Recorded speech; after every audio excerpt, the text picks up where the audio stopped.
सभी अपने काम में लगे हुए थे, किसी का भी ध्यान उस ओर नहीं था। वहां पर एक छोटा बच्चा खेल रहा था। वह किसी मजदूर का बच्चा होगा, क्योंकि वह उस जगह पर खेल रहा था। कोई भी उसकी ओर ध्यान नहीं दे रहा था। वह बच्चा खेलता हुआ आगे बढ़ रहा था। वह उस गड्ढे की ओर बढ़ रहा था जो कि बहुत बड़ा दिखाई दे रहा था। वह गड्ढा बहुत गहरा भी था, उसमें काफी मिट्टी पड़ी हुई थी। बच्चा उसके पास पहुंच चुका था। तभी ऊपर काम कर रहे एक आदमी की नजर नीचे जाती है। वह आवाज भी लगाता है, मगर किसी को भी आवाज सुनाई नहीं देती है। वह बच्चा बढ़ता हुआ आगे चला जाता है, क्योंकि वह नहीं जानता था कि वह कहाँ पर जा रहा है। तभी वह गड्ढे में गिर जाता है। ऊपर देख रहा आदमी नीचे आता है, कोई और उसे नहीं देख पा रहा था। तभी कुछ देर बाद वह नीचे आता है और सभी को बुलाता है कि यहाँ पर किसका बच्चा खेल रहा था। वह नीचे गड्ढे में गिर गया है। सभी अपना ध्यान कहाँ रखते हैं। वह बच्चा किसका है, उसे बुलाया जाए और तुम से कोई गड्ढे में जाए और देखे कि बच्चा कहाँ पर है। एक आदमी नीचे जाता है और देखता है कि बच्चा सही है, और वह उसे बाहर ले आता है। कुछ देर बाद वह आदमी भी आता है जिसका बच्चा यहाँ पर खेल रहा था। उस आदमी से कहा जाता है कि तुम्हें यहाँ पर अपना बच्चा नहीं लाना चाहिए, क्योंकि तुम देख सकते हो कि यहाँ पर काम हो रहा है। जब यहाँ पर काम चल रहा है तो तुम यहाँ पर बच्चा क्यों लाए हो। अगर यह बात सेठ को पता चली तो वह बहुत गुस्सा करेंगे। तुम्हें इस बात का ध्यान रखना चाहिए। मजदूर कहता है कि यह मेरे साथ में रहता है, घर पर कोई भी नहीं है, इसलिए यह मेरे साथ में आता है।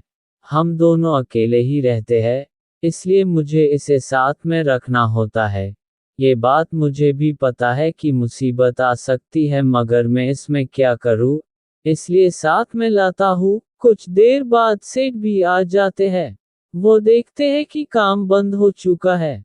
सभी लोग यहाँ पर क्या कर रहे हैं, मुझे देखना चाहिए, इसलिए वहीं पर सेठ भी आ जाते हैं। पूछते हैं कि यह सब क्या हो रहा है। जब सेठ को पता चलता है कि एक मजदूर का बच्चा यहाँ पर खेल रहा था, वह अचानक ही गड्ढे के पास गया और गिर गया था। सेठ ने कहा कि ऐसे नहीं चलेगा।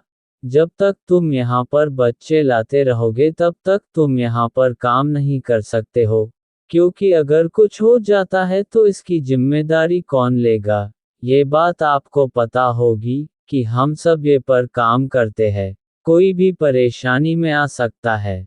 तभी वह मजदूर पास आया और कहने लगा कि अब मैं कहाँ पर जाऊँ, क्योंकि जिस जगह पर भी मुझे काम मिलेगा उसी जगह पर मैं अपने बच्चे को लेकर जाऊंगा।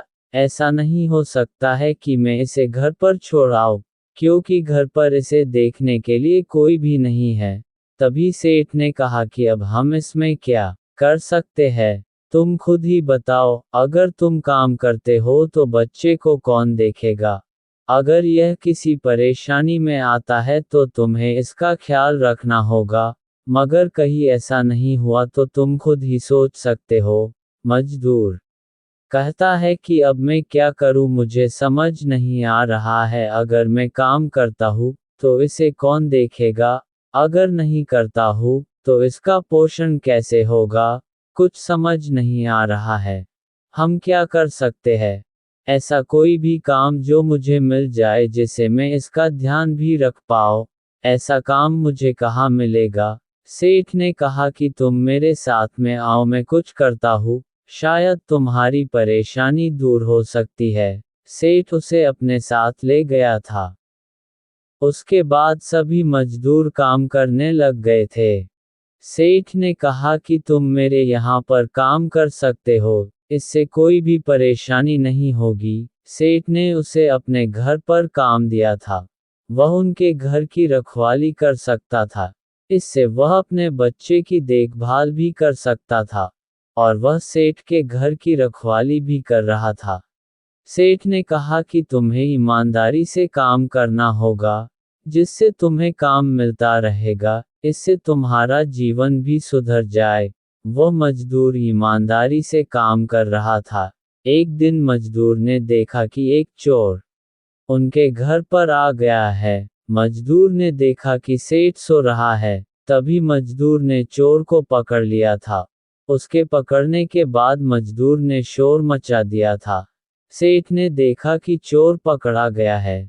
सेठ ने देखा कि मजदूर ने काफी अच्छा काम किया था। उस सेठ ने मजदूर की ईमानदारी को देख लिया था। इससे सेठ बहुत खुश हुआ, मजदूर ने काफी अच्छा काम किया है।